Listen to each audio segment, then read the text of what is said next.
ইতিহাসের পাতা ঘাটতে গিয়ে নেইমারের ইতিহাস দেখলে আপনি আঁতকে উঠবেন। ফুটবল ইতিহাসের সেরা কামব্যাকের গল্পটি এই মহানায়কের নামেই লেখা আছে। শেষ 5 মিনিটে দুর্ধর্ষ 3 গোলে অবদান রেখে সে বুঝিয়ে দিয়েছিল ফুটবল তার পায়ের জাদু। সেদিন অবাক হয়েছিল মাঠে থাকা হাজার হাজার দর্শক, কোচ, এমনকি সতীর্থ লিওনেল মেসিও। সবাই অবাক হয়ে তাকিয়েছিলেন ব্রাজিলিয়ান এই সুপারস্টারের দিকে। কি হয়েছিল সেদিন? 5 মিনিটে নেইমার কি করেছিল? কেনই বা এই সময়টাকে বলা হয়ে থাকে ইতিহাসের সেরা কামব্যাক? চলুন বিস্তারিত দেখি। উয়েফা চ্যাম্পিয়ন্স লিগের রাউন্ড 16 কোয়ার্টার ফাইনালের লক্ষ্যে মাঠে নেমেছিল পিএসজি বনাম বার্সেলোনা। নেইমার, মেসি, সুয়ারেজের মতো ভাগা ভাগা তারকা থাকতেও প্রথম লেগে পিএসজি 4-0 ব্যবধানে হারিয়েছিল বার্সাকে। অর্থাৎ দ্বিতীয় লেগে বার্সাকে ম্যাচ জিতে করতে হবে 5টি গোল। সবাই হাল ছেড়ে দিয়েছিল। স্বাভাবিকভাবে এমন ব্যবধানে ম্যাচ জিতা সত্যি অসম্ভব, কিন্তু সেদিন ব্রাজিলের এক নায়ক বলেছিল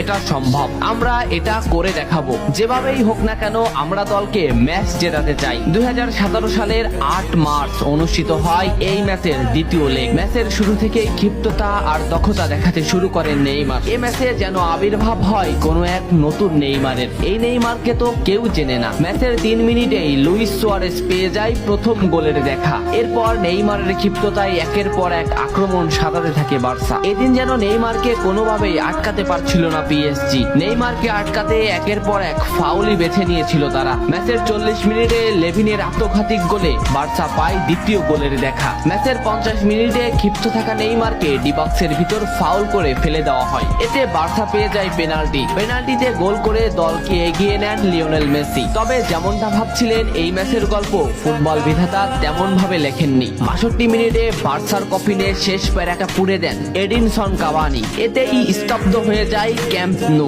আশা ছেড়ে দেন বার্সা কোচ লুইস এনরিক। শুধু কি তাই, স্তব্ধ হয়ে যান লিওনেল মেসিও। তবে সেদিন একজন দমে যায়নি। নামটা কি কমেন্ট করে জানান। বার্সা গোল হজমের পর লিওনেল মেসি ম্যাচের সম্পূর্ণ দায়িত্ব দেন নেইমারের উপর। আবারও শুরু হলো খেলা। ডি বক্সের বাইরে নেইমারকে ফাউল করে ডি মারিয়া। এই পজিশনে 88 মিনিটে বার্সা একটা ফ্রি কিক পায়। তবে এই ফ্রি কিকের দায়িত্ব নেইমারের কাছে বুঝিয়ে দেন মেসি। শট করেন নেইমার এবং করেন অসাধারণ গোল। এই ফ্রি কিকটা বার্সার ইতিহাসের সেরা ফ্রি কিকের একটি হয়ে রয়েছে। এর 2 মিনিট পর সুয়ারেজকে আঘাত করে পেনাল্টি পায় বার্সা। পেনাল্টি নিতে আসেন নেইমার জুনিয়র। সেদিন বার্সা নেইমারের উপরই আস্থা খুঁজে পেয়েছিল। পেনাল্টিতে অসাধারণ গোল করেন নেইমার। এমন পরিস্থিতিতেও 5 গোল করে ম্যাচ সমতা এনেছে বার্সা। এর কিছু সময়ের পরে চলে আসে সেই মাহিন রক্ষণ। ম্যাচের এই মোমেন্টটা লক্ষ্য করুন। ডি বক্সের কিছুটা সামনে নেইমারের পায়ে বল।